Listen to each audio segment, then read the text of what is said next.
Beyond the tattoos and severed fingers, the Yakuza's world is one of hidden opulence, where ancient traditions intertwine with modern-day extravagance. Japan's infamous Mafia may operate in the shadows, but their wealth is anything but discreet. From clandestine gambling dens to exclusive geisha parties, the Yakuza's spending habits are as fascinating as they are controversial. Join us as we delve inside the Yakuza's extravagant world, unveiling how Japan's Mafia spends its fortune. From outcasts to overlords, the Yakuza's humble beginnings. The term Yakuza has a fascinating origin. It actually comes from a losing hand in a traditional Japanese card game called Oicho Kabu. If a player draws an 8, a 9, and a 3, their total score is 20, the worst possible hand you can get. In Japanese, 8 is ya, 9 is kyu, and 3 is za. So, this unlucky combination gave birth to the name Yakuza, a rather fitting title for a group that started on the fringes of society. Early Yakuza members belonged to the Burakumin, Japan's lowest social caste. The Burakumin was relegated to jobs considered unclean or impure in Buddhist and Shinto traditions, such as butchery and execution. Faced with discrimination and limited opportunities, some Burakumin turned to crime to survive. Instead of succumbing to their fate as social pariahs, these early Yakuza members used their outsider status to their advantage. They opened gambling dens and began peddling stolen goods, carving out a niche in Japan's underworld. This resourcefulness and resilience laid the foundation for the Yakuza's future as a powerful criminal organization. As the Yakuza grew in numbers and influence, they developed a reputation for being more than just common criminals. They were known for their strict code of honor, loyalty, and willingness to help their communities in times of need. This duality, being both feared and respected, would become a hallmark of the Yakuza's complex relationship with Japanese society. The Yakuza hierarchy, a family affair. The Yakuza's organizational structure is deeply rooted in traditional Japanese family values. At the top of the hierarchy sits the Oyabun, or boss, who commands absolute loyalty and obedience from his subordinates. The Oyabun is more than just a leader. He is a father figure who provides guidance, protection, and support to his underlings. Beneath the Oyabun are the Kobun, or soldiers, who carry out the day-to-day operations of the organization. The relationship between the Oyabun and Kobun is based on the concept of Oyabun-Kobun, a familial bond that emphasizes loyalty, respect, and mutual obligation. This bond is forged through the Sakazuki ritual, where the Oyabun and Kobun drink sake from the same cup, symbolizing their unbreakable connection. The Kobun are expected to follow orders without question and to put the needs of the organization above their own. In return, the Oyabun provides protection, financial support, and a sense of belonging. This symbiotic relationship creates a tight-knit community within the Yakuza, where members are willing to sacrifice their own well-being for the sake of the group. The Yakuza hierarchy is divided into various ranks and roles, each with its own responsibilities and privileges. Below the Kobun are the Shate, or younger brothers, who serve as apprentices and foot soldiers. Above the Kobun are the Wakashu, or lieutenants, who oversee specific territories or operations. The Saiko Komon, or senior advisors, provide guidance and counsel to the Oyabun, and help maintain relationships with other Yakuza families and influential figures in politics and business. This structured hierarchy, based on familial ties and loyalty, has allowed the Yakuza to maintain order and discipline within their ranks for generations. It has also made it difficult for law enforcement to penetrate the organization, as the bonds of loyalty and secrecy are incredibly strong. However, this rigid structure can also be a weakness. Power struggles and internal conflicts can arise when the Oyabun's authority is challenged, or when members feel that their loyalty is not being rewarded. These conflicts can lead to splits within the organization and violent turf wars between rival factions. The Yamaguchi-Gumi, Japan's most notorious Yakuza family. The Yamaguchi-Gumi is the largest and most infamous Yakuza family in Japan. Founded in 1915 by Harukichi Yamaguchi in the port city of Kobe, the Yamaguchi-Gumi has a long and storied history that reflects the changing face of the Yakuza over the past century.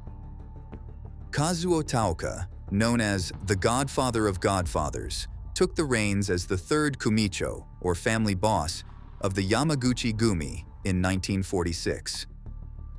Under his visionary leadership, the Yamaguchi-Gumi's operations and influence expanded across Japan.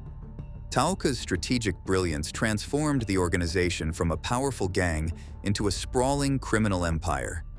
During Taoka's reign, the Yamaguchi-Gumi diversified its criminal activities to include gambling, extortion, drug trafficking, and real estate fraud. The family also established a strong presence in legitimate businesses such as construction and entertainment, which provided a cover for their illegal operations and a way to launder their illicit profits. Taoka's leadership style was a mix of charisma, strategic thinking, and ruthless discipline. He formed alliances with other Yakuza families and corrupt politicians, expanding the Yamaguchi-Gumi's sphere of influence. At the same time, he maintained strict control over his subordinates, using violence and intimidation to ensure loyalty and obedience. By the 1960s, the Yamaguchi-Gumi had become the largest and most powerful Yakuza family in Japan, with an estimated 10,000 members and associates. The family's influence extended into every corner of Japanese society, from the back alleys of Kobe to the halls of power in Tokyo. Today, the Yamaguchi-Gumi remains the dominant force in the Japanese underworld, with an estimated 23,000 members and associates. The family has weathered numerous challenges over the years, including internal power struggles, law enforcement crackdowns, and changing societal attitudes toward organized crime. Despite these challenges, the Yamaguchi-Gumi has managed to maintain its grip on power through a combination of adaptability, ruthlessness, and a deep-rooted connection to Japanese society. The family's long history and cultural significance have made it an enduring symbol of the Yakuza's power and influence in Japan. Blood, ink, and sake, the Yakuza's shocking initiation rituals. Joining the ranks of the Yakuza is not for the faint of heart.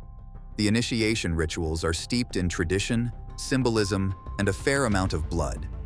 The most common and sacred of these rituals is the Sakazuki ceremony, where the recruit pledges loyalty to their oyabun by sharing a cup of sake. The Sakazuki ceremony is a solemn affair, usually conducted in a quiet, private room. The oyabun and the initiates sit facing each other, with a small table between them. On the table is a cup of sake, a Japanese rice wine. The oyabun takes the cup, sips from it, and then passes it to the initiate. By drinking from the same cup, the two men form a bond that is said to be stronger than blood. This bond is not just symbolic. It carries with it a lifelong commitment to the Yakuza family. However, this ceremony is just the beginning. Yakuza members are expected to show their loyalty and dedication in much more tangible ways. One of the most infamous of these is the ritual of yubitsume, or finger shortening. When a Yakuza member makes a serious mistake or offends their superiors, they may be required to cut off a portion of their little finger as a form of penance. This self-amputation is usually done with a sharp knife or a sword, and the severed finger is wrapped in a cloth and presented to the oyabun as a sign of remorse. The practice of yubitsume is said to have originated from the traditional way of holding a samurai sword. Without the little finger, it becomes more difficult to grip the sword, thus weakening the offender and making them more dependent on the group. This ritual is not as common today as it once was, but it remains a powerful symbol of the Yakuza's strict code of discipline. Perhaps the most visually striking of the Yakuza's rituals is the art of irizumi, or full-body tattooing. These intricate tattoos, which can cover the entire body from neck to ankle, are created using a painful, time-consuming process known as tabori. In tabori, the tattoo artist uses a small handheld tool with needles attached to the end. The needles are dipped in ink and then repeatedly jabbed into the skin, creating intricate designs. The process is excruciating, and a full-body suit can take hundreds of hours to complete. The designs themselves are rich in symbolism, often featuring mythical creatures like dragons and phoenixes, as well as more mundane images like koi fish and cherry blossoms. Each design is carefully chosen to reflect the individual's personality, rank, and achievements within the Yakuza. Despite their beauty and intricacy, irezumi are heavily stigmatized in Japanese society. Many public places, such as hot springs and gyms, ban people with tattoos. As a result, Yakuza members often keep their tattoos hidden under clothing when in public. These rituals, the Sakazuki ceremony, Yubitsume, and irezumi, are more than just initiation rites. They are powerful symbols of the Yakuza's culture and values. They represent a commitment to the group above all else, a willingness to endure pain and sacrifice for the sake of loyalty and honor. The Yakuza's paradoxical public image, from feared criminals to disaster relief heroes. The Yakuza have a complicated relationship with the Japanese public. On one hand, they are feared and reviled as violent criminals who engage in drug trafficking, prostitution, and extortion. On the other hand, they have also gained a surprising reputation as heroes in times of crisis. This paradoxical public image was never more apparent than in the aftermath of the 1995 Kobe earthquake. The quake, which measured 6.9 on the moment magnitude scale, devastated the city of Kobe, killing over 6,000 people and leaving hundreds of thousands homeless.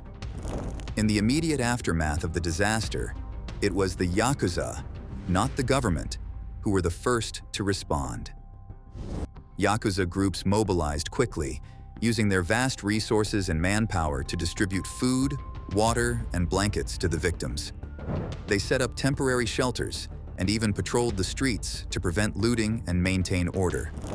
This pattern repeated itself after the 2011 Tohoku earthquake and tsunami, which killed over 15,000 people and caused widespread destruction. Once again, the Yakuza were among the first to provide aid, with some groups even using their own boats to rescue stranded survivors. These acts of charity and heroism have not gone unnoticed by the Japanese public. In a society where conformity and obedience are highly valued, the Yakuza's defiance of authority and willingness to act when the government cannot or will not have earned them a measure of grudging respect. However, this public goodwill only goes so far. The Yakuza's criminal activities, which include drug trafficking, prostitution, and protection rackets, are a constant source of concern for law enforcement and the general public.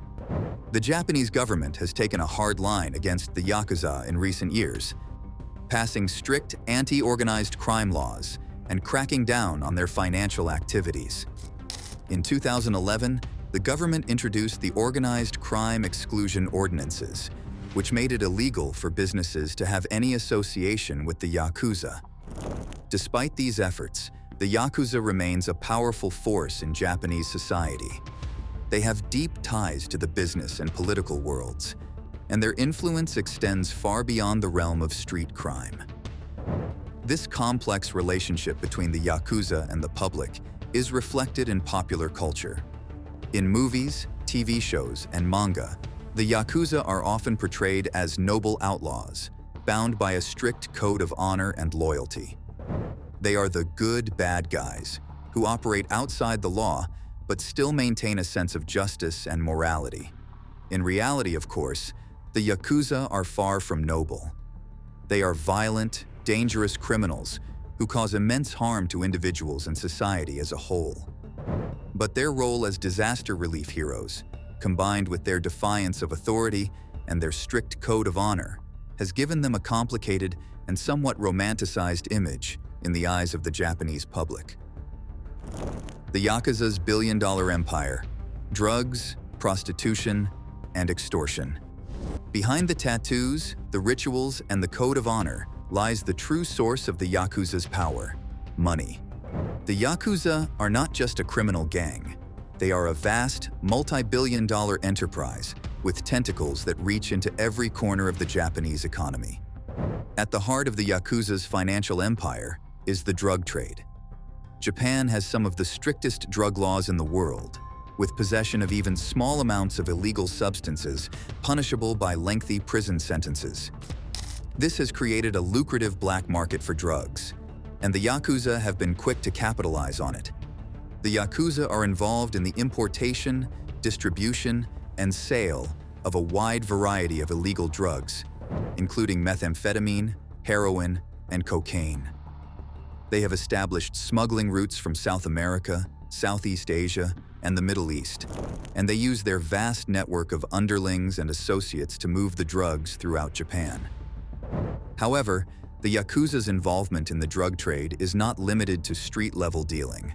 They also have ties to the pharmaceutical industry, and they have been known to manufacture and distribute counterfeit prescription drugs.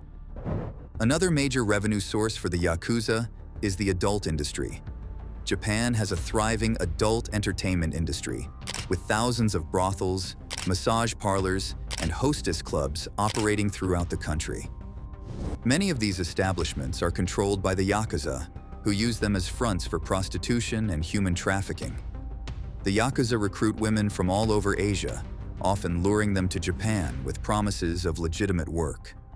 Once they arrive, however, they are forced into prostitution and saddled with exorbitant debts that they can never hope to repay.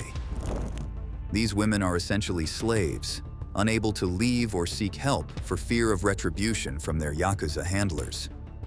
In addition to drugs and prostitution, the Yakuza also engage in a wide variety of other criminal activities, including gambling, loan sharking, and protection rackets. They are also heavily involved in the construction industry, using their connections to politicians and bureaucrats to secure lucrative government contracts. One of the most infamous Yakuza schemes is known as geisha, or land shark. In this scheme, the Yakuza will identify a piece of prime real estate and then use a variety of tactics, including threats, intimidation, and even violence, to force the owner to sell at a heavily discounted price. The Yakuza will then resell the property at a huge markup, pocketing the difference. The Yakuza's wealth and influence have allowed them to infiltrate legitimate businesses as well. They own and operate a variety of businesses, from construction firms to talent agencies to golf courses. These legitimate businesses serve as a front for money laundering and other illegal activities, allowing the Yakuza to move their ill-gotten gains into the mainstream economy. The exact size of the Yakuza's financial empire is difficult to estimate, given the secretive nature of their operations. However, experts believe the Yakuza generates billions of dollars in revenue each year, making it one of the largest and most profitable criminal organizations in the world. Despite their vast wealth and power, however, the Yakuza are not invulnerable. In recent years, the Japanese government has stepped up its efforts to combat organized crime, freezing Yakuza assets and arresting high-ranking members. These crackdowns have taken a toll on the Yakuza's operations, but they remain a formidable force in the Japanese underworld. As long as there is demand for illegal goods and services, the Yakuza will find ways to meet that demand and turn a profit. The challenge for law enforcement and society as a whole is to find ways to reduce that demand and provide alternatives to the Yakuza's criminal empire. Until then, the Yakuza will continue to be a powerful and dangerous presence in Japan, with tentacles that reach into every corner of the economy and society. Laundering money and pouring concrete, the Yakuza's legitimate business ventures. The Yakuza's influence extends far beyond the realm of illegal activities. They have a significant presence in the legitimate business world, using legal enterprises as a front for money laundering and other criminal pursuits. One of the most common ways the Yakuza launder their ill-gotten gains is through real estate investments. They purchase properties, often using shell companies or frontmen, and then sell them at a profit, effectively cleaning their dirty money in the process. This practice has become so widespread that it has had a significant impact on Japan's real estate market, driving up prices in some areas. The Yakuza are also heavily involved in the construction industry. They have been known to use their connections and influence to secure lucrative government contracts, often bribing politicians and bureaucrats. Once they have secured a contract, the Yakuza use their own construction companies to complete the work, ensuring that the project is finished quickly and to a high standard. However, working with the Yakuza on legitimate business ventures can be a double-edged sword. While they may ensure that projects are completed efficiently, they also demand a level of loyalty and obedience that can be difficult for legitimate business people to maintain. Failure to meet the Yakuza's expectations can result in severe consequences, including physical violence and economic ruin. The Yakuza's involvement in legitimate businesses also serves another purpose. It helps to maintain their public image. By presenting themselves as successful businessmen and community leaders, the Yakuza can deflect attention from their criminal activities and gain a measure of social acceptance. The lavish lifestyles of Yakuza bosses, extravagance and excess. While the average Yakuza soldier may lead a relatively modest lifestyle, the same cannot be said for the organization's leaders. Yakuza bosses are known for their extravagant tastes and ostentatious displays of wealth. One of the most visible signs of a Yakuza boss's status is their clothing. They often wear expensive, custom-tailored suits and designer accessories, such as diamond-studded watches and gold chains. This flashy attire serves as a symbol of their power and influence, both within the Yakuza and in the broader society. Yakuza bosses are also known for their love of luxury cars. They often drive high-end vehicles, like Rolls-Royces and Bentleys, which can cost hundreds of thousands of dollars. These cars are not just a means of transportation. They are a mobile symbol of the Yakuza's wealth and status. In addition to their clothing and cars, Yakuza bosses also indulge in a wide range of other luxuries. They are known to be high-stakes gamblers, often betting tens of thousands of dollars on a single hand of cards or roll of the dice. They also have a taste for fine art, with some bosses amassing extensive collections of paintings and sculptures. Perhaps the most infamous example of Yakuza excess is the lavish banquet. These events, which can cost hundreds of thousands of dollars, are an opportunity for Yakuza bosses to show off their wealth and status to their underlings and rivals. The banquets often feature exotic foods, such as tiger penis and bear paw, as well as copious amounts of alcohol and entertainment. However, behind the glitz and glamour of the Yakuza lifestyle lies a brutal reality. The wealth and power of the Yakuza bosses are built on a foundation of violence, exploitation, and human suffering. The expensive suits and flashy cars are paid for with the proceeds of drug trafficking, prostitution, and extortion. In some cases, the pressure to maintain this lavish lifestyle can even lead to internal conflict within the Yakuza. Bosses may fight over territory and resources, leading to violent power struggles that can destabilize the entire organization. A crackdown on the Yakuza, anti-Yakuza laws, and the decline of membership. In recent years, the Japanese government has taken a harder stance against the Yakuza, introducing a series of anti-organized crime laws aimed at weakening their grip on society. One of the most significant of these laws is the Anti-Boryokuden Law, which was introduced in 1992. This law makes it illegal for businesses to have any association with the Yakuza, including paying protection money or providing services. Companies that violate the law can face steep fines and even criminal charges. The government has also targeted the Yakuza's financial operations, freezing bank accounts and seizing assets believed to be connected to criminal activities. In 2011, the government introduced the Organized Crime Exclusion Ordinances, which allow local authorities to ban Yakuza members from entering certain areas and businesses. These laws have had a significant impact on the Yakuza's operations, Many businesses that once paid protection money to the Yakuza have now cut ties with the organization, depriving them of a major source of income. The asset seizures and account freezes have also made it more difficult for the Yakuza to move money and conduct business. Due to these crackdowns, Yakuza membership has declined significantly in recent years. In 2020, the National Police Agency estimated that there were around 25,900 Yakuza members in Japan, down from a peak of 180,000 in the 1960s. However, the Yakuza are not going down without a fight. In 2015, the Yamaguchi-Gumi, the largest and most powerful Yakuza group, split into two factions, leading to a violent gang war that left several people dead and dozens injured. The conflict also led to a series of retaliatory attacks against businesses and individuals believed to be associated with the rival faction. The government has vowed to continue its crackdown on the Yakuza, but some experts warn that the organization is simply adapting to the new reality. As their traditional sources of income dry up, some Yakuza groups are turning to new criminal activities, such as cybercrime and welfare fraud. The Yakuza's lasting impact on Japanese society and culture. Despite their criminal activities and the government's efforts to crack down on them, the Yakuza continue to have a significant impact on Japanese society and culture. One area where the Yakuza have had a particularly significant influence is in urban development and real estate.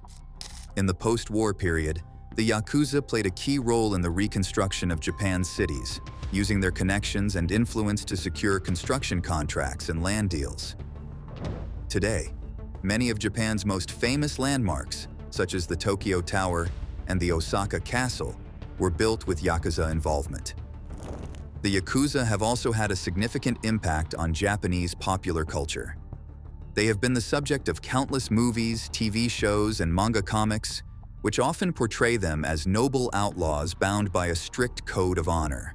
This romanticized image of the Yakuza has helped to perpetuate their mystique and appeal, particularly among young people. However, the reality of the Yakuza is far from romantic.